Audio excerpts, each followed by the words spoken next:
Meu nome é Alessir Moreira. Minha hipótese é desafios à conservação na bacia do Paraupeba, identificando valores.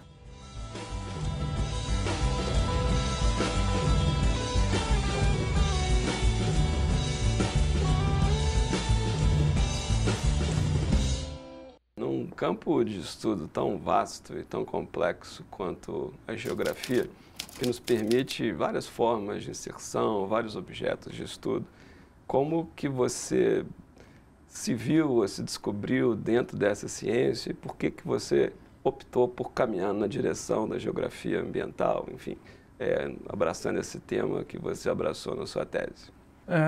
Alexandre, eu acho que isso é uma questão até de identidade mesmo, né? Eu acho que desde que eu me tenho por gente nas minhas memórias mais remotas, eu me lembro de meus pais me levando para a casa dos meus avós, no interior de Minas, mais especificamente no município de Paraupeba.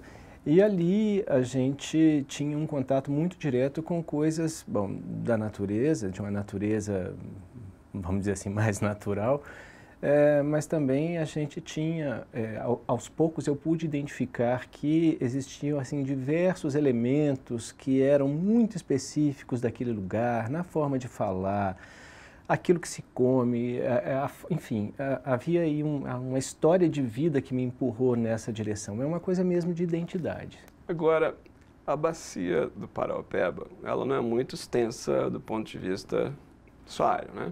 Mas ela é extremamente complexa, movimentada. Conta pra gente um pouquinho, por favor, da importância do ponto de vista cultural, econômico, histórico dessa bacia para o estado de Minas Gerais. Como não acharam, por exemplo, metais preciosos em abundância na bacia do Paraupeba, muito no início do processo de colonização, ela ganhou uma funcionalidade específica. Ela funcionava meio que de forma complementar à bacia do Velhas, né? Então, ela era fornecedora de víveres, por exemplo. Então, essa funcionalidade de fornecer víveres, né, tanto oriundos da pecuária, mas também da agricultura, e com alguma mineração, ela de alguma forma ela se torna complementar à economia que estava se desenvolvendo na área limítrofe, que era do Velhas, né? Isso então criou aí uma importância, né, que parece que vem se caminhando ao longo dos séculos, e aí a gente ainda encontra esses traços aí hoje. Também nesses interflúvios entre o Velhas e o Paraupeba, onde a gente tem aquela figura do sertão rosiano, né?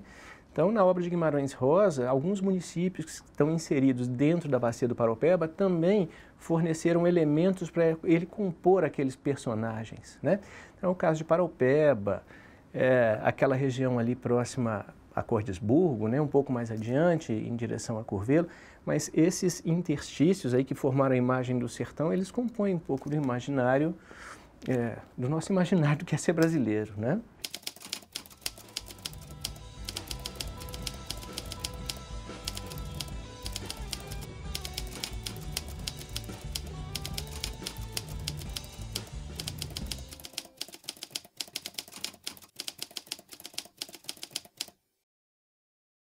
Se você pensar que ela corta a região metropolitana de Belo Horizonte,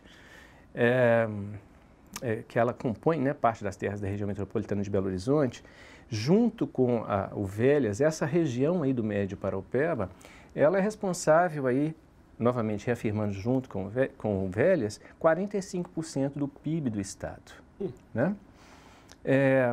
E se você pensar que esse aglomerado urbano de Belo Horizonte, a metrópole de Belo Horizonte, ela adquire hoje uma dimensão aí, uma cidade, é uma metrópole de mais ou menos 5,5 milhões de habitantes, boa parte da água que abastece essa população, ela vem do Paraupeba. Ele é o principal manancial de águas para a região metropolitana. Nós temos um sistema integrado de abastecimento de água da Copasa, que pega quase todos os municípios da região metropolitana, e aqui estão as principais represas da Copasa. Então, hoje nós já temos o Paraupeba atendendo mais 60% de toda a água que sai nas torneiras de Belo Horizonte. Quais são os principais impactos e os riscos aos quais essa bacia especificamente estariam expostos, né? Boa parte da vegetação, da cobertura vegetal nativa, ela foi suprimida, né? Obviamente que essa supressão, ela não obedeceu a regras, não havia esse tipo de preocupação, né? Tanto não havia, né, que o mesmo Saint-Hilaire, na citação dele da passagem por Minas Gerais em 1830, ele fala uma coisa interessante, que ele fala que o mineiro quer ao mesmo tempo, o da bacia do Paraupeba, ele quer ao mesmo tempo tirar da terra tudo que ele pode tirar em termos de colheita, e ao mesmo tempo minerar a terra. Ele sobreusa essa terra, né, sobreusa esse espaço, de forma que ele nem dá tempo dos ciclos naturais recomporem minimamente as condições ambientais ou as condições naturais daquela bacia. Então, esse processo de produção de espaço com pecuária, com produção de víveres para abastecer, né, a região central do estado, a mineração, isso criou um padrão, né, que a gente vê hoje, né, quando a gente trafega pela bacia do Paraupeba. Talvez uma das coisas que mais chama a atenção é o desaparecimento, né, dessa cobertura. Eu não vou nem falar de primária, mas dessa cobertura nativa, né? O que você vê são pequenos fragmentos de vegetação nativa, literalmente muito pequenos, como se fosse uma miríade, um mar de pequenos retalhos. E a gente sabe que quais são os efeitos, né, que essa excessiva fragmentação da cobertura vegetal ela produz sobre o ambiente. O rio Paraupeba, ele sofre impactos em toda a sua extensão, que é de 547 quilômetros, desde Cristiano Ottoni até Felizlândia. Cristiano Ottoni é nascente, Felizlândia é a foz do rio Paraupeba. Mas ele sofre dois importantes lançamentos de tributários, que são o rio Betim, que vocês estão vendo ao fundo aqui, e o rio Maranhão, que reúne os esgotos e o uso da água de Conselheiro Lafayette, Ouro Branco e Congonhas. Esses dois lançamentos provocam uma alta poluição e uma redução da qualidade de água. Vale dizer que a poluição do rio Betim ela tem uma característica bem diferente do que a poluição acarretada pelo lançamento das águas do rio Maranhão. Aqui há muito uso da água para tratamento superficial de metais, de ferro, de aço, muita utilização de óleo em mecânica pesada, caminhões. E isso, claro, traz para o rio Paraupeba substâncias específicas que são usadas nesses procedimentos industriais, né? Lá no rio Maranhão, há mineração e siderurgia, além da poluição orgânica das cidades. Então lá há um carreamento de sedimentos em função do desmatamento e há outros tipos de substâncias químicas que são lançadas em decorrência do diferente uso da água. Voltando então à grande questão norteadora, né, do seu trabalho.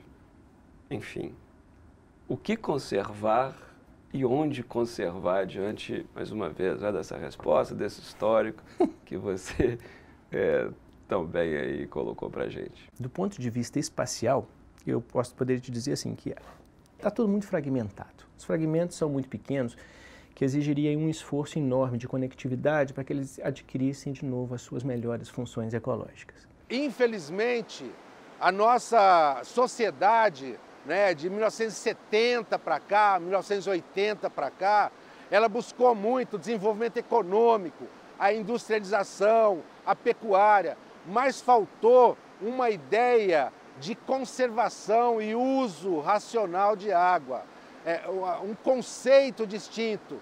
Então, o que nós precisamos agora, para ser muito claro, é de um novo processo civilizatório, uma relação entre o ser humano e as águas naturais muito mais harmoniosa do que foi nas últimas décadas. Uma das coisas que me chama a atenção é de que as melhores áreas, em termos de manutenção da sua qualidade original ou mais próxima do original, muitas áreas são áreas declivosas, vertentes, espaços cuja dificuldade técnica inerente à própria ocupação fizeram com que, de alguma forma, as formações nativas ela ainda perseverassem, né? Então a gente encontra isso nas bordas do quadrilátero ferrífero, na borda do quadrilátero que se volta para a bacia, né? Na região da Serra da Moeda, próxima à Serra de Ouro Branco. A gente tem, não posso deixar de mencionar, as unidades de conservação, né, como o Parque do Rola Moça, etc. Então são algumas áreas que, talvez até pelo fato de terem sido territórios demarcados para cumprir essa função, já demonstram a qualidade de terem se tornado áreas prioritárias para a gente pensar em conservação. Infelizmente, o Rio Paraupeba ainda não tem o plano diretor de recursos hídricos dessa bacia. O que ocorre é que as áreas elas foram definidas há muito tempo. Então não foi definido um local onde fizesse realmente alguma diferença ambiental. Foi definido onde o Estado tinha terras, onde algum proprietário tem boa vontade para fazer uma reserva natural privada, né? Elas são boas, mas deveriam existir mais em outros locais também. Então a bacia está muito exposta. E mesmo essa distribuição de áreas protegidas, ela também não é homogênea. Então o médio Paraupeba, ele tem ali algumas unidades que cumprem essa função, né, ou que deveriam cumprir essa função, mas quando você pensa no Baixo Paraupeba, quando você adentra em direção a Felixlândia, Curvelo, aquelas áreas lá, aquela área que era originalmente coberta pelo cerrado, ela está integralmente desguarnecida.